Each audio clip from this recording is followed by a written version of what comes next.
Hi everyone, welcome back to the channel.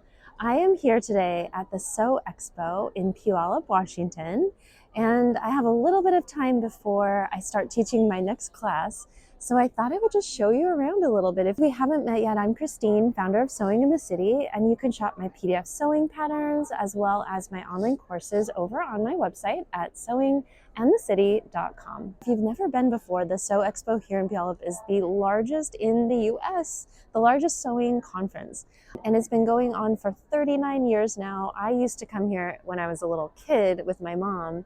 I used to love meeting Nancy Zeman, and so it's kind of surreal that I'm back here teaching. So before I start my next class, I'm going to show you around. So in the first pavilion, we started out with the quilt barn. Overall at SewExpo, there was a ton of quilting fabrics and quilting goodies, supplies. I really loved this little Dotson print. I thought it was so cute with the little dogs and sweaters. Lots and lots of interesting notions. So if you know me, you know I love my duckbill embroidery scissors. And I found these two that had a smaller duckbill, which I thought were so cool. I also was really drawn to these pins by a brand called Bowen, which is French. They were Murano glass head pins.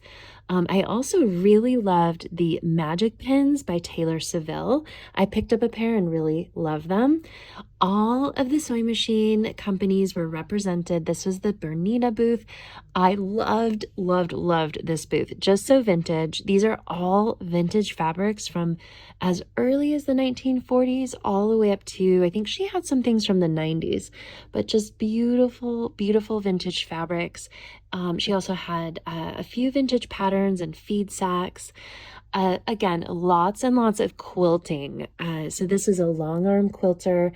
I think there were 3 or 4 vendors selling the long arm quilters. This was a wool booth. He had Loro Piana wool. I thought this was so funny, the creativity stimulus package. Then in the main pavilion, they had lots of batiks. So this one was really interesting. I mean, look at those colors. And then this was the Superior Thread booth. And I mean, they literally have a thread for everything, every color. It was really, really cool to see. Then the Bella Rose booth was so beautiful. I think this was the most beautiful booth. I fell in love with her strawberry quilt. She has lots of kits and lots of patterns. Then the Island Quilter booth, they had a ton of fabrics. So beautiful. It was just fun to see all of the beautiful fabrics in one place. Then the Featherweight Doctor was fun. She had several featherweight machines for sale, and that was really fun to see. Also cottonlace.com, tons of beautiful lace for French sewing and also for lingerie. Pendleton had a booth. Of course, they're based somewhere down in, I think, Southwest Washington or maybe Oregon. Then the Stitches in Time. I remember her from when I used to go to Expo as a kid. All her vintage notions and buttons and patterns.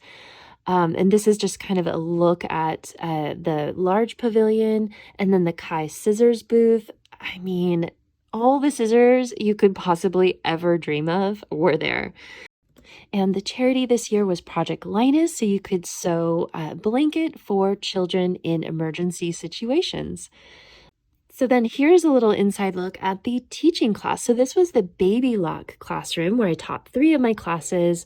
We had the Baby Lock Triumph and the Evolve, I think it was, the smaller machine.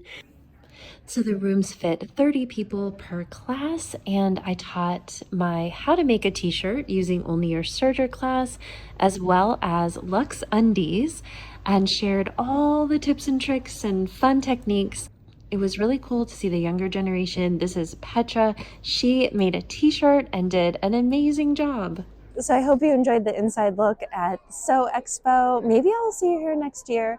And if you liked this video, please hit the like button on your way out, and I'll see you next time. Bye.